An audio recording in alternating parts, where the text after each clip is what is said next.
अस्सलाम वालेकुम dear friends, उम्मीद है आप सब खैरियत से होंगे। हमारा आज का जो टॉपिक हमने चूज़ किया है डिस्कस करने के लिए वो जर्नल एक्सेप्शंस से रिलेटेड है, जो कि पाकिस्तान पेनल कोड का टॉपिक है। इस टॉपिक के अंदर हम सिंपली जर्नल एक्सेप्शंस को देखेंगे सेक्शन 76 से लेके 106 तक। आज के इस टॉपिक में सिंपली मैं उन डिफेंसेस को क्लियर करूँगा या उन सेक्शंस को क्लियर करूँगा जो कि हमारे बचाव के लिए हैं। किस तरीके से कि कानून हमेशा एक सज़ा देने से पहले एक बचाव भी देता है। किस तरीके से कि कानून कहता है कि एक्टस नॉन फिसिट्रियम निसी मेंसिट्रिया, मैं doing an act not guilty until there is intention. It means के क्रिमिनल माइंड गिल्टी एक्ट, जब तक आपका एक्ट गिल्टी नहीं होगा जब तक आपकी उसमें गिल्टी इंटेंशन ना हो। Mistake of law, mistake of fact, गलती कर बैठे आप, हकीकत को समझने की गलती कर बैठे आप। इस तरीके से कई सारे ऑफेंसेस ऐसे हो जाते हैं जिनके बचाव के लिए हमें कौन सा सेक्शन यूज़ करना चाहिए हमें इल्म ही नहीं है इस चीज़ का।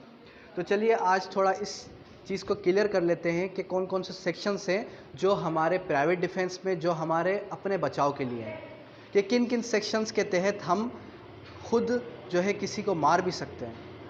जिस तरीके से आपने अक्सर सुना है ना कि पुलिस जो है सेल्फ डिफेंस में मर्डर कर देती है। पुलिस बाद में कहती है कि ये हमने मर्डर किया सेल्फ डिफेंस में, उसके पास बंदूक थी, हमारे पास भी बंदूक थी, तो हमने अपने बचाव के लिए उसको जान से मार दिया।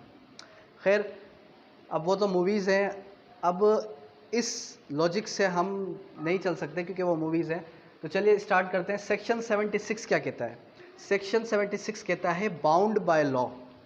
बाउंड बाय लॉ, एक पर्सन जो कि बाउंड बाय लॉ है अपनी ड्यूटी परफॉर्म करने के लिए।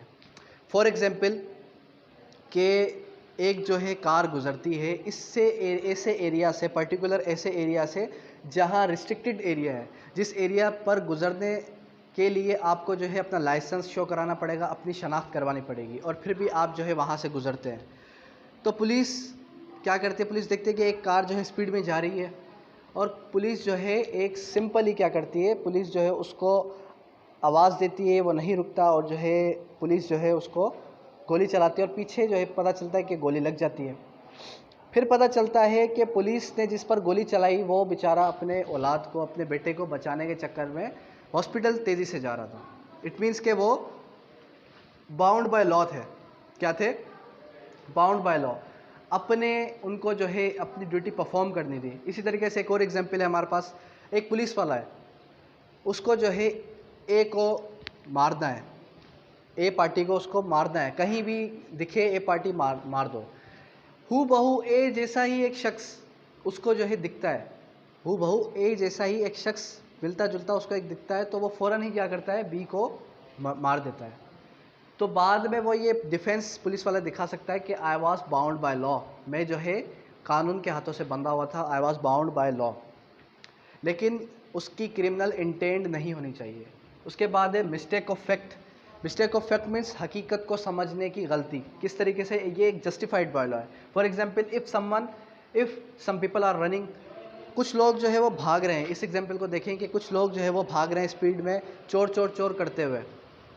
अब क्या होता है कि पुलिस जो है एक शख्स को पकड़ती है, दबोचती है, वो कहता है कि मैं जो है खुद चोर के पीछे भाग रहा हूँ, आप मुझे ही अरेस्ट कर रहे हैं, आप मुझे ही पकड़ रहे हैं।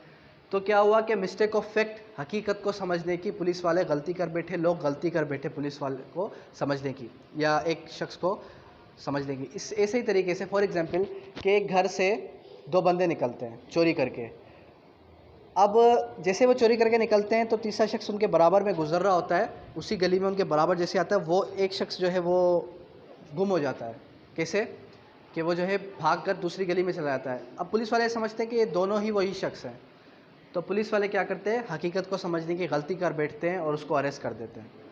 ऐसे एक और एग्जाम्पल मैं आपको तो सिंपली जो कि इस बुक के अंदर जो है कमेंट्री के अंदर दी हुई है कि बहुत सारी झाड़ियाँ हैं, उन झाड़ियों में आप जंगल के अंदर शूटिंग कर रहे हैं, और शूटिंग करने के दौरान आपको ऐसा लगता है कि वहाँ कोई जानवर है।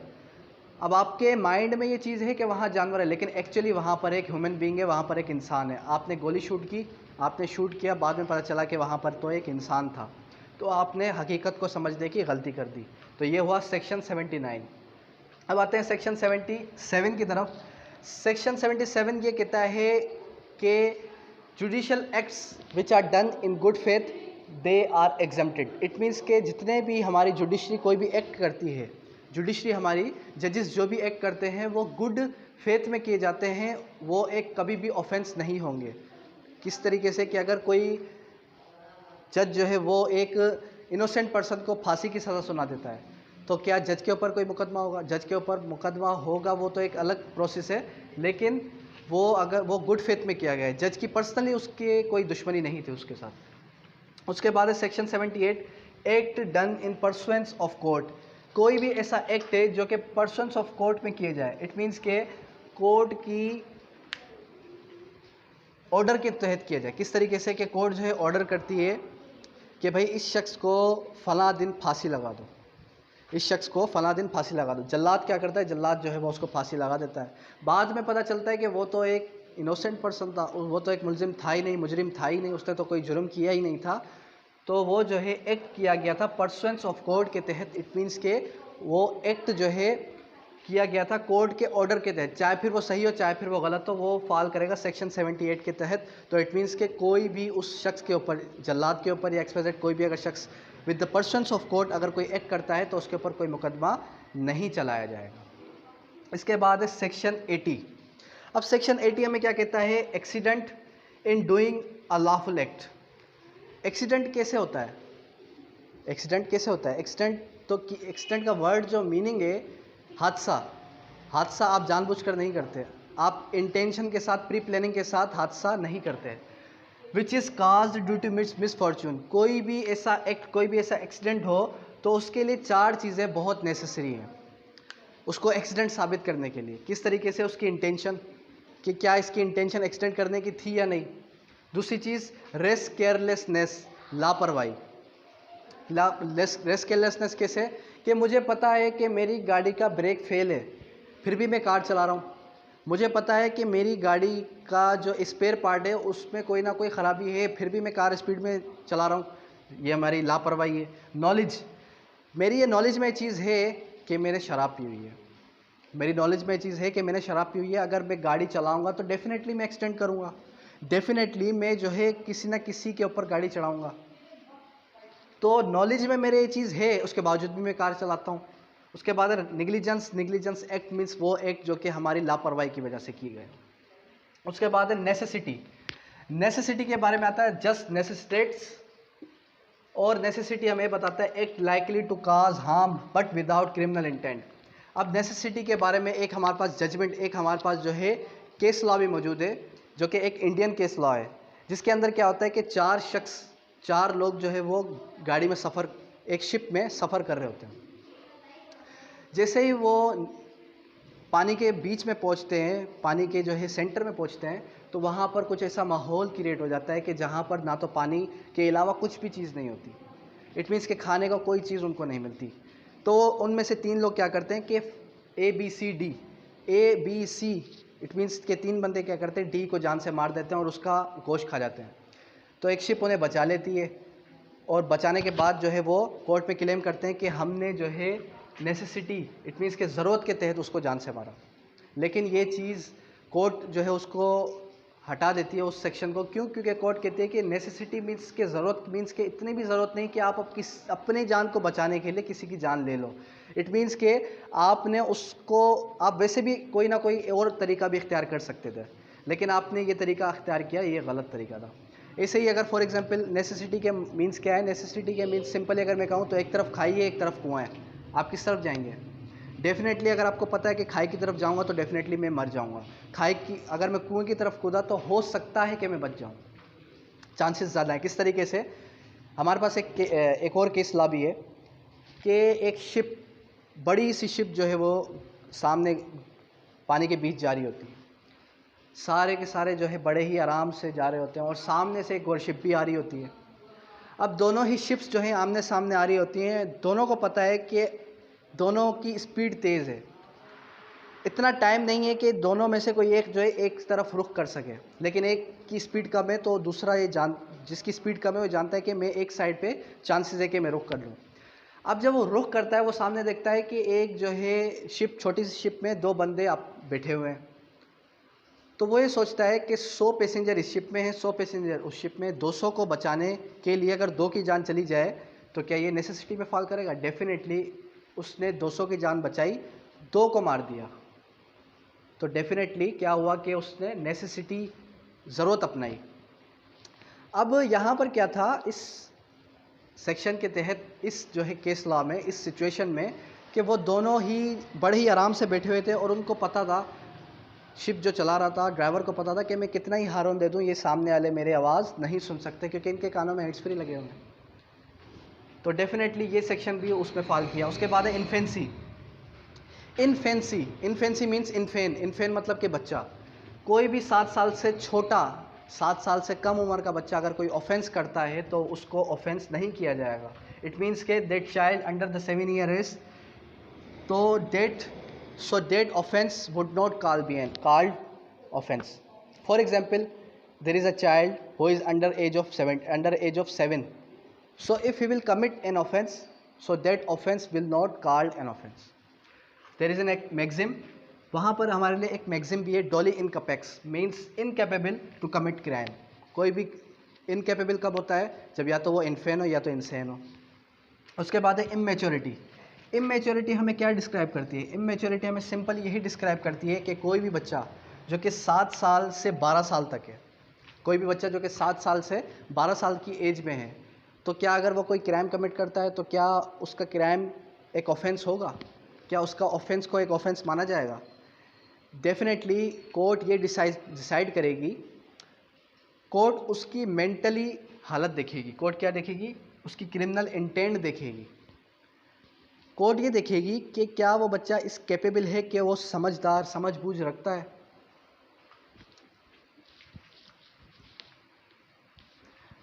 किस तरीके से? इस तरीके से कि हमने अक्सर बच्चे देखे हैं, कुछ बच्चे ऐसे हैं, कुछ चाइल्ड हमारे पास ऐसे होते हैं जो कि 8 साल के बाद ही उनकी क्रिमिनल माइंड, उनका माइंड इतना एक्टिव हो जाता है कि वो सब समझना शुरू कर जाते हैं। जिस तरीके से आजकल का माहौल चल रहा है, आजकल के इस टेक्नोलॉजी के माहौल में हर बच्चा जो है हमारे से ज़्यादा समझबूझ रखने लग गया है। तो कोर्ट ये डिसाइड करेगी कि क्या इस बच्चे की क्रिमिनल इंटेंट एक्टिव है या नहीं। तो कोर्ट जो है, कोर्ट डिसाइड करेगी। फिर उसको अगर वो क्रिमिनल, उसकी इंटेंट एक्टिव होगी तो फिर उसको जुवेनाइल जस्टिस सिस्टम में भेज दिया जाएगा। उसके बाद एक और आता है इन्फेंसी, सेक्शन 84। सेक्शन 84 इस चीज़ में फॉल करता है कि अगर कोई भी शख्स जो है क्या है? इंसेनिटी है। इंसेनिटी मीन्स अनसाउंड माइंड है।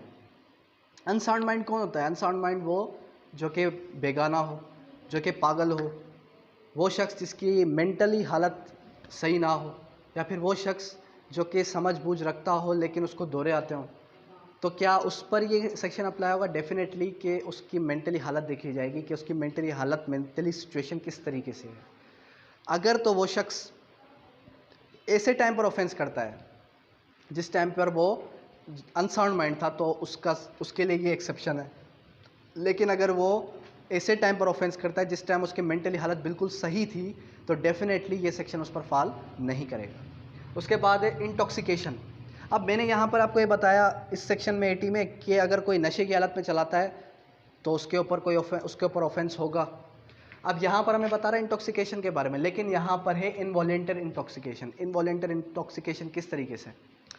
इनवॉलेंटरी इंटॉक्सिकेशन हमें ये बताती है कि लेट सपोज कि मैं खुद ही जो है शराब पीता हूँ, जानबूझकर पीता हूँ, ये जानकर पीकर और फिर मैं जो है गाड़ी चलाता हूँ, तो डेफिनेटली इसमें मेरा कसूर है।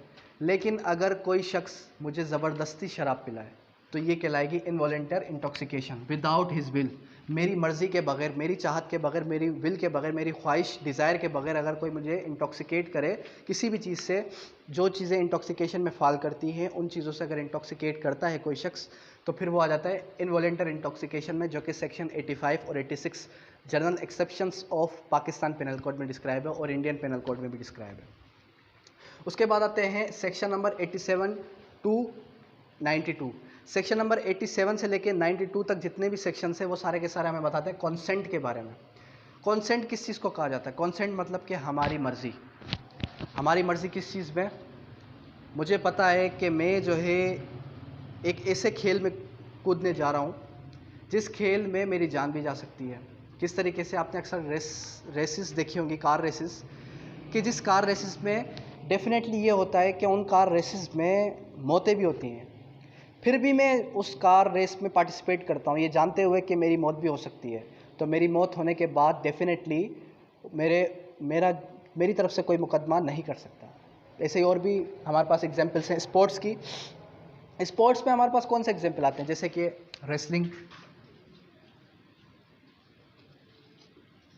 रेसलिंग, क्रिकेट, ठीक है, फुटबॉल।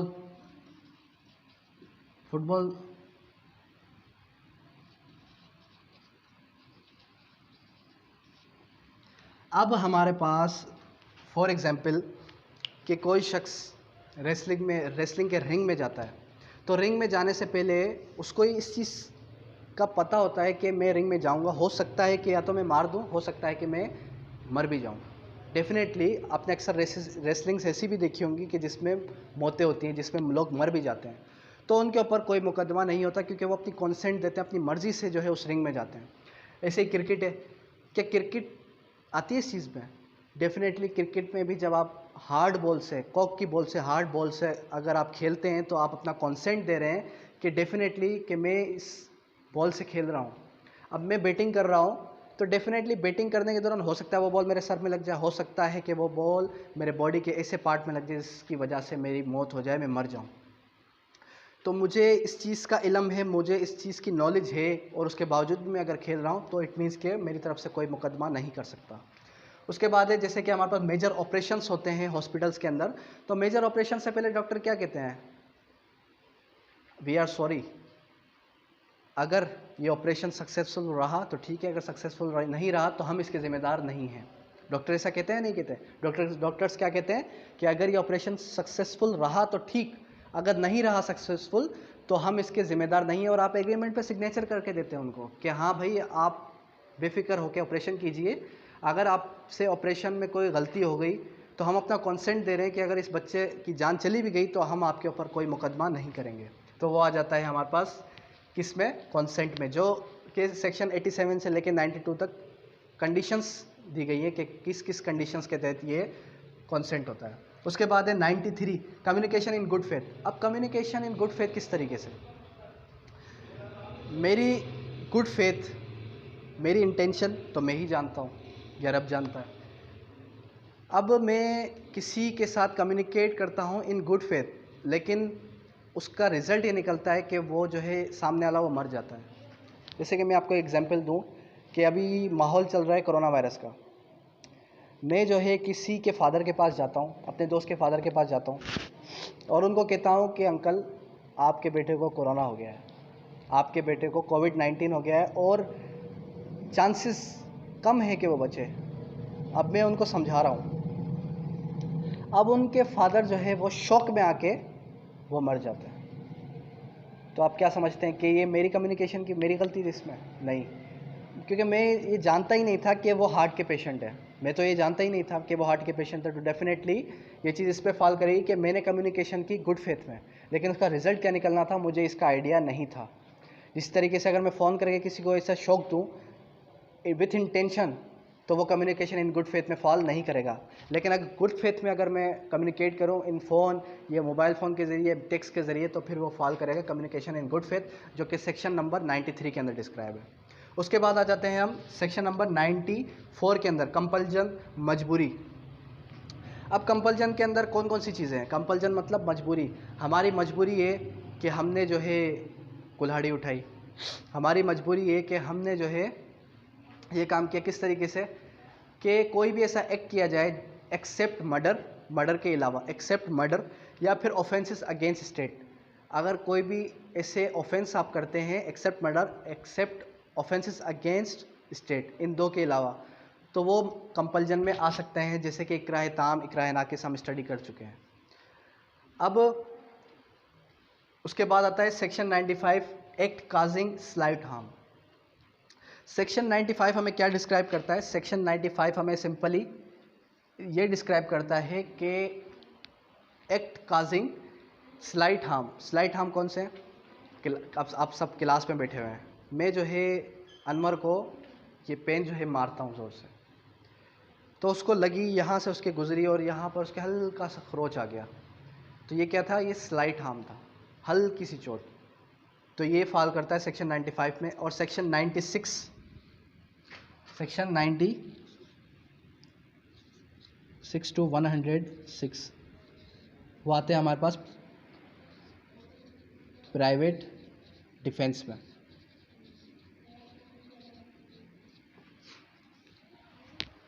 अब जो हमारे पास सेक्शन 96 है और 106 है, वो कहता है कि offence done in exercise to right in private defence, कोई भी ऐसा ऑफेंस किया जाए जो कि प्राइवेट डिफेंस खुद के बचाव के लिए किए जाए तो उसको हम ऑफेंस नहीं कहेंगे। जिस तरीके से आपको जान का ख़तरा हो, आपको जान जाने का ख़तरा हो किसी शख्स से, और उसके पास एक जो है ऐसा एलिमेंट है, इट मीन्स कि उसके पास एक ऐसी चीज़ है कि जिससे वो आपको जान से मारने की कोशिश करता है, तो आप अपने बचाव के लिए भी उसको मार सकते हैं। लेकिन उसके लिए कुछ एक्सेप्शंस, उसके लिए कुछ तरीक़ोकार ला ने बताए। इस तरीके से ग्रीवियस हर्ट, अगर आपको कोई किसी से ख़तरा हो कि आपको कोई ग्रीवियस हर्ट पहुँचाएगा तो उसमें भी ये सेक्शन फॉल करेगा। इसी तरीके से रेप, अगर रेप का ख़तरा हो किसी औरत को, किसी लड़की को, तो डेफिनेटली अगर वो अपने बचाव के लिए किसी को मार भी सकती है। ऐसा नहीं है कि वो अपने बचाव के लिए लड़ेगी नहीं, वो अपने बचाव के लिए किसी को मार भी सकती है। अननेचुरल लस्ट, किसी से अननेचुरल लस्ट का ख़तरा हो तो भी ये ऑफेंस हो सकता है। इट मीन्स के उसके ऊपर भी प्राइवेट डिफेंस लग सकता है। उसके बाद रिलेटेड टू प्रॉपर्टी हम आते हैं कि प्रॉपर्टी से रिलेटेड, जैसे कि हमारे पास जो है थेफ्ट हो गई, हमारे पास जो है रॉबरी हो गई, डकैती हो गई, तो रॉबरी और डकैती की सूरत में भी आप जो है प्राइवेट डिफेंस में लड़ सकते हैं। और रेप की सूरत में, और जो है अननेचुरल लस्ट की सूरत में, या फिर जो है मर्डर की सूरत में, आपको किसी से जान जाने का ख़तरा हो, या फिर जो है आपको किसी से ग्रीवियस हर्ट का ख़तरा हो, तो डेफिनेटली आप इन कंडीशंस में, इन सर्कमटेंसेस में अपने आप को बचा सकते हैं, उससे लड़ सकते हैं, उसको मार सकते हैं। तो आज सिंपली हमने डिस्कस किया journal exceptions in a short view, और जो है सिंपली हमने ऊपरी सतह से, इट मीन्स कि हमने जो है एक ओवरव्यू लिया किस चीज़ का, जनरल एक्सेप्शंस का।